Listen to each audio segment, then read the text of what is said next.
Bonjour à tous, bienvenue sur une nouvelle vidéo de l'Académie. Donc, un retour, puisque ça fait 2 semaines qu'on n'a pas fait de vidéo. En même temps, il n'y avait pas grand-chose à ajouter. On n'allait pas faire une 50e vidéo sur des affaires judiciaires à Manchester United ou sur des blessures. Ça commence à être un petit peu notre pain quotidien. Voilà, et puis sur ce qui se passe sur le terrain en soi, ça bouge pas trop des autres vidéos. Donc voilà, on s'est pas forcé à faire des vidéos. Voilà, ça nous a fait du bien aussi de prendre un peu de temps. Et puis on a pu aussi réfléchir à la direction que prenait la chaîne, puisque en fait, on va vous le dire, hein, les commentaires nous ont un petit peu gavés. Le fait que quand on commence à parler Ten Hag, tout de suite, on a des chantages au désabonnement.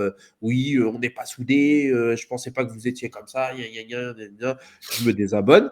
Et bah du coup, je vais vous le dire, on va prendre encore moins de pincettes maintenant, en fait. On va juste dire ce qu'on a envie de dire, parce qu'on a fait une chaîne YouTube et c'est pas pour vous dire ce que vous avez envie d'entendre, c'est pour dire ce qu'on a envie de dire. Donc, ceux qui veulent se désabonner, arrêtez de faire les drama queens dans les commentaires et désabonnez-vous maintenant, comme ça vous nous embêtez plus après. Et puis, pour les autres qui veulent rester, bienvenue, bien évidemment. On accepte les critiques constructives, les débats d'idées. On est même motivé par ça. On a fait cette vidéo pour ça. On a envie de débattre, on a envie d'échanger des avis. Même dans les commentaires, on répond quand c'est intéressant, quand c'est développé. On essaie de débattre avec vous. Quand on est sur les live Twitch, on fait monter des gens qui le veulent. Donc, on a vraiment envie de débattre. Je suis pas en train de vous dire arrêtez de donner votre avis, ne nous contredisez pas et dites ce que nous aussi on a envie d'entendre. Je ne peux pas vous faire le reproche de ce que je fais moi. Par contre, le chantage de ouais, si tu me dis ce que j'ai pas envie d'entendre, je me barre, part tout de suite. Voilà, comme ça après on arrête avec ça. Tous ceux qui sont pas d'accord, vous partez. Il y a d'autres chaînes qui sont bien plus consensuelles que nous, qui vont pas vous brusquer vos petits cœurs, mais nous on va le faire maintenant. Voilà, parce que je vous dis, parce qu'on a un point sur Ten Hag, là, sur Bayern. Donc, si vous êtes un peu sensible, partez maintenant. Voilà. Donc, ceux qui veulent rester dans le bateau, hein, on va rigoler un petit peu parce qu'on en a bien besoin. J'ai l'impression qu'on va en avoir un peu besoin cette saison. Et puis, voilà. Bon, je parle peut-être un peu avec le nez parce que je sors d'un rhume. Ceux qui étaient en live avec nous, c'était il y a quelques jours, ont vu que j'ai passé mon temps à me moucher. Et ben voilà, je suis sur la fin de ce rhume. Donc voilà. Bon, on va commencer. On va parler de ce match contre le Bayern de Munich, avec le retour aussi du grand Grinax. Salut Griny. Salut à tous. Déjà, toi, t'es revenu avec un katana pour tout exterminer. T'as mis les choses dans leur contexte. En vrai, c'est relou de faire des vidéos et de se restreindre alors qu'on a envie de dire des choses et qu'on peut pas le dire. Enfin voilà. Non, je suis d'accord, c'est chiant de devoir toujours lisser. Nous, on est là pour le react à chaud. Même si on dit de la merde, c'est drôle. Et même, on peut attraper notre veste 2 mois plus tard. On peut s'auto-attraper notre veste si on dit de la merde. C'est drôle plutôt que toujours voir le Comme sur les positif. 5 joueurs à suivre de première ligue. Ouais, Allez voir la vidéo, c'est drôle. Je crois qu'il n'y en a aucun qui a des minutes de jeu là actuellement. t'inquiète, une saison, c'est long. Ça va se refaire. On va Oui, se voilà. refaire la cerise. Mais Donc, voilà, on l'assume, on va pas vous dire que des vérités, on n'est pas des analystes, on n'est pas des gens du milieu du football, on est des supporters et on vous donne notre avis de supporter, voilà. et des supporters, ça parle à chaud. Voilà. C'est du chaud. Quand on fait des débriefs, c'est à chaud. Si un Bah, jour on vous écrit analyse, parce qu'il y en a, ils font ça, hein. Ils écrivent analyse de la victoire de, alors qu'ils donnent juste un avis de supporter à la con. Nous, voilà, on vous dit, si on dit débrief, c'est analyse à chaud. Vous attendez pas à avoir des trucs réfléchis, tête posée, tout ça. Voilà, la Bayern. Bon, il s'est passé quelques heures, donc c'est moins pire que si on l'avait fait hier soir. Mais les sujets sensibles. il y a quand même des petites choses qui, hein, qui sont toujours Vas-y, là. prends ton premier sujet sensible. Mon premier sujet sensible, tu sais quoi, je l'avais pas mis en premier, mais on va commencer tout de suite par Rico. Oui, on est dans le contexte. Franchement, voilà, comme ça, ceux qui sont restés, qui se sont dit, ouais, bah, je vais attendre de voir quand même, bah, vous allez voir maintenant. On va parler de Ten Hag. Bon, Manchester Bayern de Munich, 4-3 pour le Bayern de Munich. Manchester United a sauvé les apparences, puisque quand tu regardes juste le score, tu dis, waouh, ça c'est ça s'est joué à pas grand-chose. Ça devait être un match ouvert. Manchester United et le Bayern se sont rendus coup pour coup. Non, en fait, on a juste sauvé les apparences. On s'est fait rouler dessus à partir de la 25e minute et de cette erreur de Onana. Après, derrière, dans le jeu, à chaque fois qu'on a pensé revenir, ils ont mis un petit coup d'accélération, ils ont mis un but et on n'en parlait plus. Ça ressemble au match d'Arsenal, par exemple. Voilà, donc voilà, le premier point, je vais quand même mettre un petit peu d'eau dans le vin quand même, voilà, parce que bien évidemment, ce n'est pas le seul. On va développer plein d'autres points. C'est pas le seul fautif. La situation n'est pas facile pour lui, bien évidemment. Et c'est pour ça que ce point, pour moi, s'appelle Ten Hag, toujours pas de coup de génie, parce que c'est ce qu'on a besoin venant de lui. Je vous dis pas qu'on a besoin d'un bon coach, parce que j'estime que c'est un bon coach. Mais est-ce que tu vois du génie et est-ce que tu trouves que c'est trop lui en demander d'avoir un petit coup de génie de temps en temps, Grigny? Moi, pour ceux qui ont vu sur mes réseaux, je pense qu'ils ont vu ma position dessus. On n'est pas loin de prendre un train sans arrêt. Pour moi, le seul coup de génie qu'il peut nous faire, c'est que Maino revienne direct à un haut niveau et qu'il vienne prendre une place de titulaire et qu'il nous fasse un peu style Zaïre Emery à Paris, où il se chope une place indéboulonnable et il nous casse tout parce que là, en sortant du Carrico, le problème, c'est la mentalité, hein. Moi, j'ai cherché dans ma tête de supporter. Pour moi, il n'y a qu'une solution, c'est l'anéantissement du club. C'est pas possible d'avoir des mentalités de faiblards comme ça. Tu reviens à 2-1 contre le Bayern, t'as l'impression que c'est le Bayern qui court au score pour t'en mettre un autre. Ouais. Moi, ce qui m'a vraiment impressionné, c'est que normalement, une équipe, parce que je crois qu'à ce moment-là, ils gagnent Ils ont 3. toujours un but d'avance, sauf au début où il y a 2-0. Je crois qu'à un moment, ils gagnent 3-2. Oui, c'est ça. Ils gagnent 3-2. Ils font une triple occasion où il y a deux poteaux, Oui, oui, oui. tu vois. Et dans n'importe quel univers, ils sont punis par une contre-attaque but. Voilà. Ils jouent contre n'importe qui d'autre, c'est contre-attaque but. De rater ça, c'est criminel, tu vois. Pas chez nous. Chez nous, on reprend un but juste après, suite à l'action d'ailleurs. Mm. On réussit à remarquer. Et du coup, ça fait 4-2. Et on marque le 4-3, alors que bon, hein, la VAR va checker, mais en soi, même s'il annule, qu'est-ce qu'on en a à faire? Si, c'est peut-être pour le goal average, mais voilà. Mais en tout cas, voilà, ça montre qu'il n'y a aucun état d'esprit dans cette équipe et que personne n'a décidé de s'arracher, quoi. Et parlons-en des buts. Premier but, boulette de Nana. Deuxième but, attends, c'est lequel déjà? Oui, encore les buts qu'on prend contre Arsenal, contre Brighton, où il y a une personne qui est excentrée, presque en dehors de la surface, sur un centre à ras de terre. Et troisième but, c'est lequel? C'est un but nul. C'est quoi le penalty. Il Oui. n'est pas trop discuté. Là, je suis OK pour dire que la VAR nous l'a bien mise. Bah, sur le penalty, non, il y a penalty. C'est pas Oui, non, mais scandaleux. soit si tu compares avec toutes les actions qu'on a eues, on aurait dû avoir beaucoup plus de penalty depuis le début de saison. Ah bah oui, ça, bien évidemment.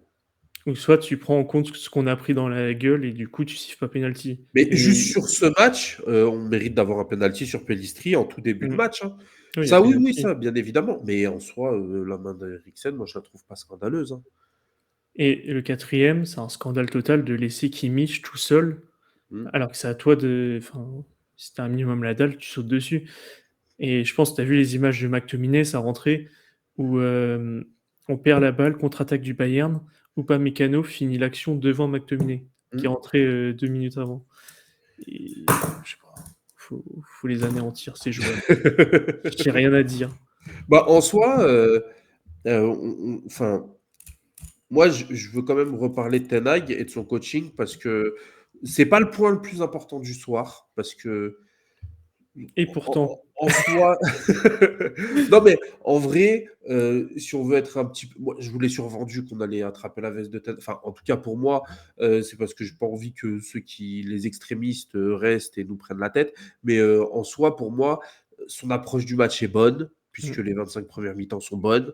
Son 11 est pas scandaleux, il est même plutôt bon. Je trouve que d'avoir mis ouais, il est intéressant, hein. Pellistri, c'était intéressant. De repasser en 4-3-3, C'est discutable, mais bon, vu ce que ça a fait contre Brighton, 4-4-2, ça aurait peut-être pas été l'idée du siècle. Donc voilà, en soi, son 11 me déplaît pas. Son approche du match me plaît carrément. Là où moi, je lui en veux, c'est dans ses choix. C'est-à-dire que souvent, on me dit, ouais, mais qu'est-ce qu'il aurait dû faire? Bah, moi, je suis pas coach de Manchester, en fait. Tu vois? L'année dernière, c'est arrivé quelques fois où on s'est dit: «Mais qu'est-ce qu'il fait là? Pourquoi il le fait rentrer lui?» Et en fait, le gars marque, tu vois? Et ben, c'était pas le coup de génie du siècle, mais il avait une influence sur le résultat. Je trouve que là, son influence est quand même très limitée sur les résultats, parce que c'est un constat général que je fais, pour le coup. Son influence est assez limitée. Si on reprend l'exemple de Brighton, contre Brighton, il passe 15 minutes à se faire rentrer dans la tronche par notre pressing. Des Herbie, il décide de faire Mmh. 2-3 petits ajustements. Voilà, c'est bon, on n'existe plus. Ten Hag l'a jamais fait. On l'a toujours dit, ça, c'est que ses débuts de match à Ten Hag, c'est bon, son fameux plan de jeu qui nous parle, tous les jours, c'est bon, mais il sait pas s'adapter. C'est Tu as un ça. coach qui lui répond sur le terrain, bah, lui, il va attendre ou soit il va mettre un 5e défenseur par panique. Exactement. Donc c'est très scolaire ce qu'il fait. Et quand c'était Solskjaer, ça me dérangeait moins parce que Solskjaer n'était pas vendu comme un génie tactique. On savait ce qu'on avait avec lui, tu vois.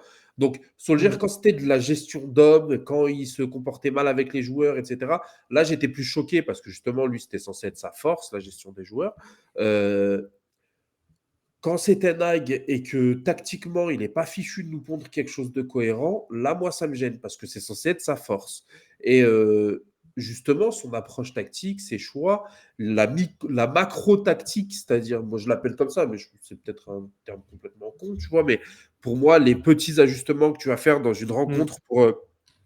Tu vois, enfin, je veux dire, c'est une partie d'échec, normalement, un match de foot. Mais c'est même ça le plus important, parce que Bah normalement une oui. tactique adverse est censée te surprendre et tu es censé être préparé à réajuster. C'est ça. Donc, tu vois, par exemple, des Herbie, il s'est retrouvé face à une équipe qui joue en 4-4-2, il s'y attendait pas.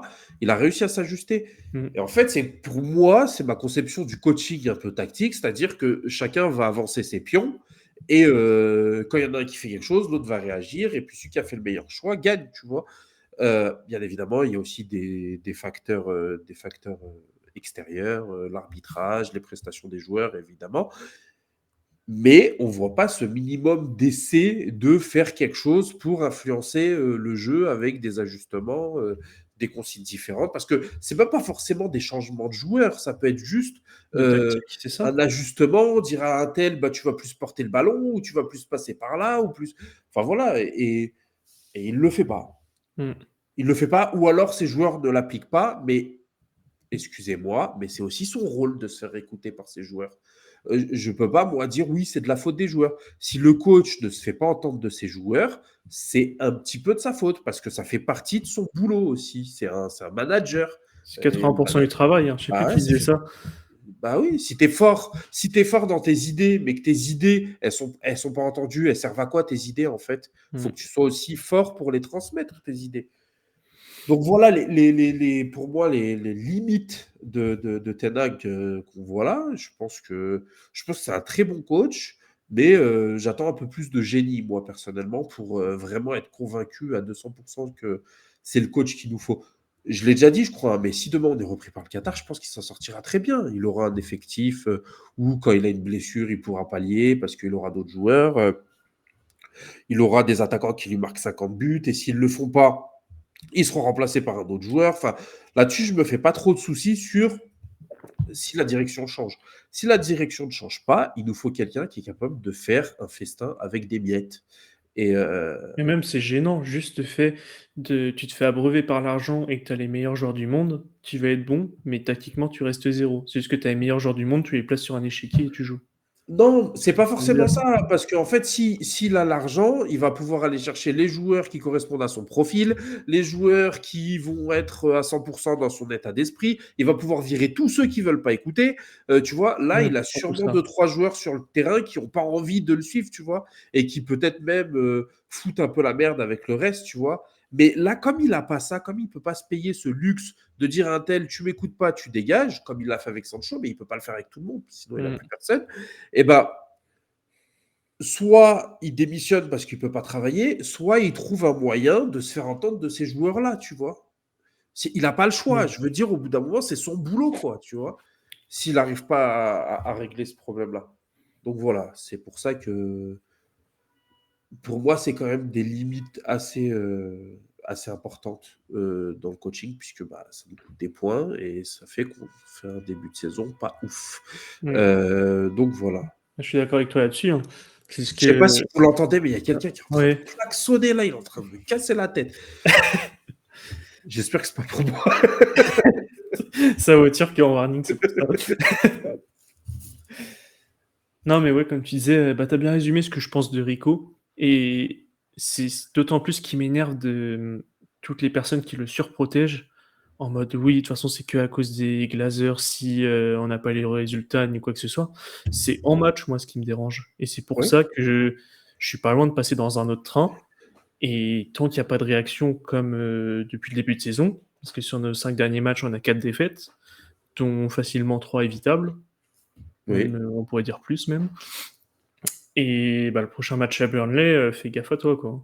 ouais, Parce que là, si on perd Burnley, moi je pense que c'est un aller sans retour, parce qu'on pourra pas parler des joueurs. Tous nos joueurs sont meilleurs que les joueurs de Burnley c'est ça, intrinsèquement. Donc même sans avoir une tactique de génie, tu es censé leur mettre au minimum de buts, si tu veux t'excuser pour ton début de saison. c'est ça. Maintenant qu'on a parlé de Ten Hag, qu'on a attrapé son oreille là, qu'elle est un peu rouge là, attrapons l'oreille de tous les autres saboteurs qu'il y a dans cette équipe. Et le Il y en premier a à un. qui j'ai pas envie de trop attraper l'oreille justement, c'est Onana. Il a été, alors j'ai pas envie de dire habile parce que il y a c'est comme si c'était calculé, manipulateur, etc. Bon, en tout cas, ça comme elle m'a plu derrière après son match, puisque je vous Ouais, il rappelle, assume au moins. il fait une grosse boulette sur le 1-0, le 2-0. En vrai, voilà, il aurait pu faire mieux. Du coup, forcément, son match, moi au début, je me suis dit c'est impardonnable. Tu peux pas nous vendre comme ça dans un match aussi important. Le truc, c'est que derrière, il assume, comme tu dis. Et du coup, j'ai un peu plus envie de lui pardonner et de me dire, bon, de toute façon, ce serait pas le premier gardien qui fait un mauvais début avant de devenir bon aussi. Après, de toute façon, là, ce qui fait une tâche dans son transfert, c'est qu'il a pris 14 buts en 6 matchs, ce qui fait quand même mal. Ouais, Mais tous les buts qu'il prend, faut voir aussi l'état de la défense, hein. ouais. Parce que je pense que Onana, c'est un très bon gardien, mais c'est peut-être pas le gardien qui te fera l'arrêt qui te fait gagner le match. Je sais pas si tu vois ce que je veux dire, l'arrêt exceptionnel. Ouais. Il Mais a pas. après, moi, je suis pas trop dans le. J'ai pas trop envie de le juger trop hâtivement parce que c'est un gardien qui est capable de faire des arrêts. Ouais, mais ce que je veux dire, Mais c'est que c'est pas lui qui se fera ce genre d'arrêt, mais normalement, l'effectif que Ten Hag veut construire, il a pas à faire ce genre d'arrêt. ah bah oui. Parce que tu es censé maintenant avoir un style de possession, relancer bas avec lui qui a un bon jeu au pied, et c'est pas censé courir partout, essayer de sauver la moindre frappe qui vient des 16 mètres. On n'est pas Puis tu censé peux jouer pas comme ça. prendre presque 20 pions juste parce que ton gardien te sort pas des arrêts miraculeux. Enfin, Mm. je veux dire, il a pas fait 15 boulettes dans son truc, tu vois. Ah, Donc, ça, c'est des buts durs à sortir. Parce que c'est mal défendu de base, c'est une défense d'école, quoi. c'est vrai que moi, j'estime qu'un très bon gardien comme Léo Nana devrait te sortir de temps en temps un arrêt qu'il n'est pas censé sortir, tu vois. Pour moi, c'est la différence entre un gardien correct et un très bon gardien. C'est-à-dire qu'il y a un moment donné, il va te sortir un arrêt réflexe venu de nulle part, il va la sortir en lucarne, enfin, tu vois, Onana, on ne l'a pas vu ça cette saison. Quand la balle est sur lui, quand elle est à bout portant ou quoi que ce soit, il arrive à la sortir. Quand elle est en lucarne, c'est but. Quand elle est ras le poteau, c'est but. Il en sort une belle Euh, hier quand même. Elle m'a marqué. Je sais plus qui frappe, mais elle va oui, vraiment coller au ouais. poteau et il la sort bien. Enfin, il sort Mais bien. il a réussi à se remettre dans son match. Alors au début, j'étais déçu qu'il soit trop lamenté sur son premier but. Je me suis dit, Mm. c'est bon, arrête, mets-toi. Tu vois, tu sais, tu le voyais, il ruminait pendant longtemps et tout ça. Tu sais, remets-toi dans le match. Mais en vrai, il s'est vite remis dans le match et en soi, normalement, l'équipe doit l'aider à revenir dans le match. Ils doivent se dire, il n'est pas bien, il faut qu'on défende correctement, tu vois. Mm. Ouais, ils l'ont lâché en défense. Ah bah ouais, complètement. Tu peux pas le laisser se faire fusiller 10 minutes après avoir pris ce but. En vrai, Mm. faut un petit peu de. Tu vois.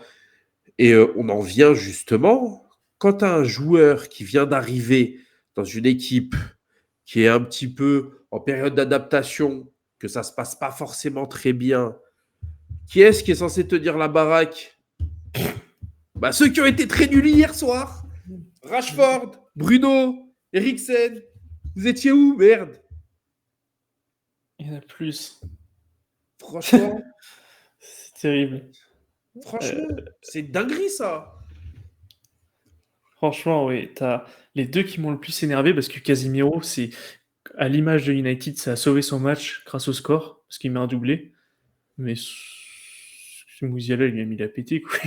Il fait aller à droite, à gauche. Mais vraiment, Bruno, je crois que c'est la première fois que je le vois autant invisible. Parce que normalement, tu vois, il essaye, il fait des trucs, même si c'est nul. Mais là, c'est invisible. C'est le Bruno 2021. C'est le Bruno qui balance des ballons sans y croire, tu vois. Moi, quand il essaye des trucs compliqués et qu'il y croit et que ça passe pas, je me dis, bon, il a vraiment essayé, machin. Hier, c'était juste, il balance le ballon. Il se dit, allez, c'est bon, va devant et fais pas chier. Ça frappe là au corner, hein.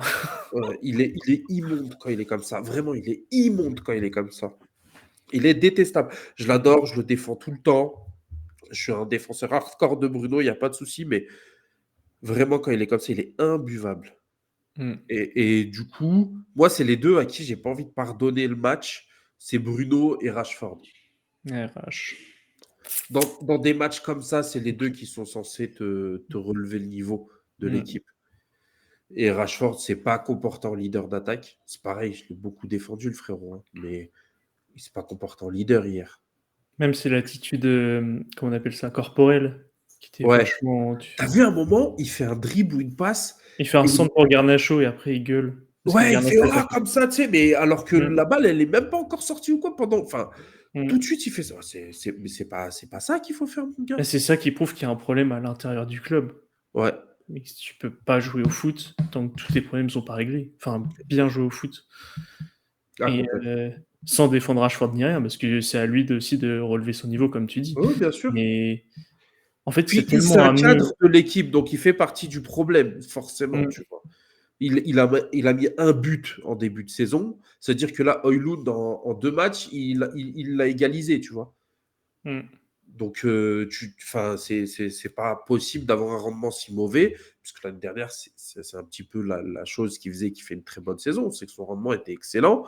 Ça a amené des buts, de la confiance, et après, même ses prestations sur le terrain étaient magnifiques. Mais là, il n'a pas le rendement, il n'a pas l'attitude. On l'attend hier, il marque pas. Enfin, non, non, non, je suis pas Mm. d'accord, Marcus. C'est pas normal d'être comme ça, mon gars. De toute façon, Rashford, on l'avait un peu prédit, hein. On l'avait mis un peu. Je crois que je l'avais mis dans flop dans nos prédictions début de saison, Ouais. où j'avais dit qu'il passera pas le palier par rapport à l'année dernière. Et bah, l'année dernière, il s'est réveillé qu'à partir de janvier, enfin après la Coupe du Monde, où il a commencé à tout enchaîner. Et Bah, enfin, il est peut-être sur la continuité, l'irrégularité, et passera pas le palier de joueur, on va dire, world class, qui te change le cours d'un match, en vrai, ouais, pour maintenant, je l'instant. commence à avoir des doutes. Tu vois, moi, je me suis dit, il est toujours en évolution constante et tout. 2021, je l'ai toujours mis entre parenthèses parce que voilà, c'était une saison. Mais si on a un 2021 toutes les 2 saisons, c'est qu'au bout d'un moment, c'est pas des trucs à mettre entre parenthèses, quoi. Mm. Donc, Après, moi, je mets entre guillemets parce que si on arrive à rejouer au foot, t'as un Rasmus qui commence à très bien jouer, un Bruno qui se remet dans son jeu, il n'y a aucun monde où Rashford flop. non, mais tu vois, et là, on en vient un peu au moins négatif. Enfin, c'est que je pense que cette équipe a un problème psychologique et Mm. une bonne victoire, genre, t'en mets 5 à Burnley ce week-end et c'est bon, tu vois. Genre, il manque un tout petit truc, j'ai l'impression, pour qu'on bascule dans le positif. Et c'est peut-être à Ten Hag de trouver ça, tu vois. Genre, je sais pas, il peut par exemple surjouer à ses joueurs et leur dire vous voyez, vous en avez collé trop au Bayern, c'est incroyable, en sachant que c'est nul, hein, mais en disant vous voyez, c'est incroyable, etc. Parce que c'est nul, oui, parce que je pense que n'importe qui d'autre leur en met 4. Hein. Mais parce que le Bayern n'était pas ouf hier, moi je trouve. Mais voilà. En tout cas, voilà, il peut peut-être aller là-dessus. Je sais pas, c'est lui le coach. Mais en tout cas, je pense qu'il manque un petit truc Il manque la pour. victoire qui te change ton cours de saison. Voilà. Comme a eu Mais Arsenal l'année dernière, comme a eu. C'était qui avant? Il y a une équipe qui s'est complètement métamorphosée. Moi, je sais plus. Mais ça se Mais trouve, comme nous contre Liverpool. oui, voilà, contre Liverpool, quand on gagne, après De... avoir pris nos deux, Ouais. nos deux fessées, après on s'est Et- métamorphosé. Bah, c'est ça. Et là, contre Burnley, je pense pas que ce sera cette victoire parce que je pense pas qu'une victoire contre Burnley te relance. Je pense que tu as tout à perdre contre Burnley Mm. parce que si tu gagnes 2-0, on va dire bah c'est normal. Si tu perds même 1-0 ou tu fais match nul, on va dire que c'est une catastrophe.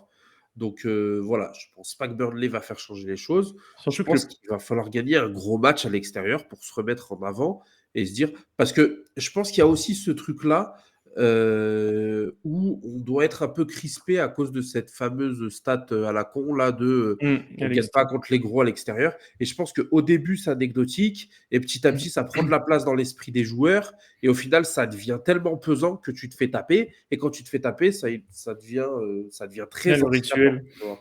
Donc, et après, ça devient tellement handicapant que tu doutes de toi. Et quand tu doutes de toi, c'est plus les matchs à l'extérieur contre les gros, c'est tous les matchs que tu finis par douter. Je pense que ça peut être une explication, tu vois. Genre, peut-être que c'est juste ça qui fait qu'aujourd'hui, les joueurs sont plus dedans. Peut-être c'est autre chose, j'en sais rien. Mais en tout cas, ce que je sais, c'est que pour moi, une bonne victoire contre un gros et on lance notre saison. Surtout, là, le problème, c'est notre calendrier qui est facile, parce qu'on joue Burnley, c'est la coupe, je crois que c'est Crystal Palace. On rejoue Crystal Palace en première ligue. Ligue des Champions, Galatasaray. Ça, c'est par contre, si on perd ce match, je pense que la saison, elle est finie. Là, c'est éteint, fermer les guichets, on rentre chez nous. En fait, tu vois, Burnley, je suis assez confiant pour le match contre Burnley. Par contre, la double confrontation contre Crystal Palace Fermer les yeux. et le match Eze qui va nous mettre un contre, classique.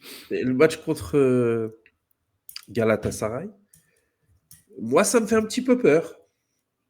Si on s'en sort avec 4 victoires sur 4 matchs, je pense que pareil, ça peut lancer notre saison, tu vois. Mais même la Et, suite du championnat, on continue par Brentford, Sheffield. Genre, c'est vraiment que des matchs donnés normalement. ouais. Soit tu te refais une santé, mais t'as pas le déclic d'avoir gagné un gros match.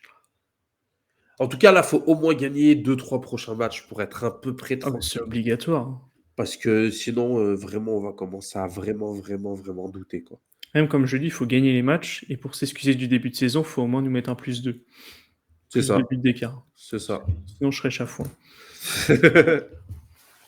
Bon, alors les derniers petits motifs de satisfaction quand même. On va finir sur un bon Ah, point. bah oui, il y en a quand même. Il y en a deux. Il y en a. Moi, il y en a surtout un. Et je tiens à préciser, c'est un parce que j'en attendais tellement rien que je suis choqué Oui. par ce qu'il nous transmet. Bah, moi, il y Et en a l'autre. deux. Il y en a un que j'attendais parce que j'ai toujours cru en lui. Et il me fait plaisir. Parce qu'en soi, dans mon livre, il a 2 buts en 2 matchs. J'aime bien Rasmus, mais tu sens qu'il y a le truc à gratter, mais il l'a pas encore. Là, il a toujours la bonne action qu'il arrive à concrétiser, mais je pense que tu peux obtenir encore 3 fois plus de ce qu'il propose. Là, en match, on le trouve très peu. Il s'entend pas encore très bien avec Bruno, avec Bah, Crash. tu vois, on le trouve très peu et il met 2 buts en 2 matchs, dont un que la Hmm. FA lui vole, mais au final, il C'est met pour ça, 2 c'est buts en 2 c'est matchs. prometteur de fou. Ouais. Moi, je suis très heureux de lui. Et par contre, c'est vrai, et là, je te rejoins, Reguilon, Ça, c'est les transferts que j'adore. Ça sort de nulle part, t'en attends rien. Et le mec, il se donne à 300%, il veut relancer sa carrière, il doit peut-être aimer le club aussi, vu comment il se bat à fond. mais il voulait venir hein, avant d'aller à Tottenham. Hmm. C'est juste que Pérez, il voulait mettre une clause de rachat et que, bah, non. Hmm. On n'est pas le FC Porto. Et parce que moi, Réguilhen, sa course là, de 60 mètres contre Sané pour aller le tacler à l'autre bout du terrain, Ouais, ouais, ouais. moi, c'est maillot floqué direct, hein, ça continue comme ça. Non, mais hier, c'était le meilleur latéral du monde, hein, en vrai. Il a été trop fort. Oui, d'accord. Ah oui, c'est vrai. Soyez pas premier degré, s'il vous plaît. Je sais qu'il y a d'autres latéraux qui sont meilleurs que lui. Mais voilà. Hmm. Non, vraiment, Reguilon, très, très, très. Parce que même contre Brighton, il a été très bon. Hmm. Ouais, deux rentrées hyper convaincantes, dans l'attitude, il l'a, l'agressivité, il l'a, il est direct dedans. Et même un truc, t'as dû voir Rashford quand il va pas de la tête, là, quand il y a une longue balle en cloche, tout le monde Ouais, se regarde en mode qui va sauter, et t'as le petit Reguilon à 1,50 m qui arrive, il fait allez, ouais. j'y vais, je vais tout niquer. Ah ouais, Non, c'est mais bien. Et une prestation relativement correcte de Lisandro Martinez. et je le souligne parce que ses standards étaient très bas ces derniers temps. Il fait une grosse intervention, c'est sur Kane ou sur Sané, au tout début de match? Quand Sané part et il arrive à la Oui, récupérer, ouais. Puis après, il te fait un petit numéro, qui finit et par la une roulette roulette là. et tout. Mmh. Donc, on retrouve petit à petit peut-être notre Lisandro et c'était peut-être une histoire physique. Et ça, on l'a pas dit, mais c'est peut-être un problème physique, hein, tout ce qui nous arrive, hein. Parce qu'en soi, vu le nombre de blessures, ça laisse 14 pas blessures. ouais, enfin, ça veut dire qu'il y a un problème physique dans cette équipe, hein. Je sais Donc, pas si c'est les préparateurs, Ten Hag qu'on a trop demandé, mais il y a un gros problème, c'est pas normal et c'est que des blessures musculaires. bah, ouais, Donc c'est c'est-à-dire dû à la préparation, c'est pas c'est ça, dû à un pépin, enfin un c'est ça. malchance, je veux dire. Ah, peut-être que Ten Hag, il s'attendait à ce que le Qatar nous rachète et achète 6 joueurs de plus et donc baisse la charge de travail, je sais pas. Et deuxième motif d'espoir, contre Burnley, on a des retours de blessures. Ouais, Varane et Mount Mount. Mount, il va nous faire du bien, je et pense. Maino, je crois. Peut-être Maino, ouais, mais je pense qu'il sera pas titulaire, hein, Non, Ten mais Hag. au moins sur le banc, Oui, histoire d'étoffer ça, quoi. parce que, hein, déjà, mettre un but magnifique contre Brighton, ça suffit pas à certains pour passer devant McTominay. Donc, Ça, je l'ai j'imagine encore que de travers, hein. pareil. Franchement, je te dis la vérité, hein, pour moi, vu que ça fait presque un an qu'il est nul, bon, peut-être pas un an, mais ça fait plusieurs mois qu'il est nul, Mejbri aurait peut-être même pu débuter contre, À la place d'Eriksen. ouais, contre le Bayern. Bah, j'ai pensé pareil, je me suis dit: «Il a pas fait ça parce que Pellistri est titulaire et il veut peut-être pas casser un bah, fait mettre trop de jeunes d'un coup». Ouais, mais là, ça veut dire qu'il paye le fait d'être frileux en championnat. Mmh, C'est-à-dire que tu les lances pas totalement. contre le Bayern parce que les gars ont pas joué avant. Mais pourquoi le Bayern peut lancer Mathys Tel contre nous? Parce qu'il a eu d'autres matchs avant, tu vois, en championnat. Alors oui, Mmh. c'est la Bundesliga, c'est plus facile de faire des essais, mais il a perdu plein de matchs, Ten Hag. Ça veut dire qu'il pouvait essayer. Il aurait eu quoi? Il aurait perdu les matchs qu'il a déjà perdus. Enfin, tu vois, c'est aussi le problème, c'est que il fait pas jouer les jeunes et après on se dit ouais, il va pas les envoyer dans ce bourbier. Bah pourquoi quand c'est pas bourbier, il les envoie pas? Bah oui, même juste mettre Pellistri à des fins de match plutôt que mettre Bruno à droite, Bah, tout par simplement. exemple. Non, mais c'est pour ça. Il y a des incompréhensions. Je pense pas qu'il soit Pellistri, fou, donc il y a des trucs qu'on ne doit pas savoir, parce que je pense pas qu'il ait pété un câble, non, non. enfin, il y a pas tant de soleil à Manchester pour que ça lui tape sur le crâne comme ça. Laisse les Donc choses tranquilles. donc il y a sûrement une donnée qu'on n'a pas, mais bon, ça laisse à poser beaucoup de questions. Complètement. Bon, je pense qu'on a été assez complet pour ce match contre le Bayern. Un Euh, petit récap du mois en même temps, voilà, je c'est vous le bien. répète, ceux qui sont pas contents, non, je rigole, j'arrête.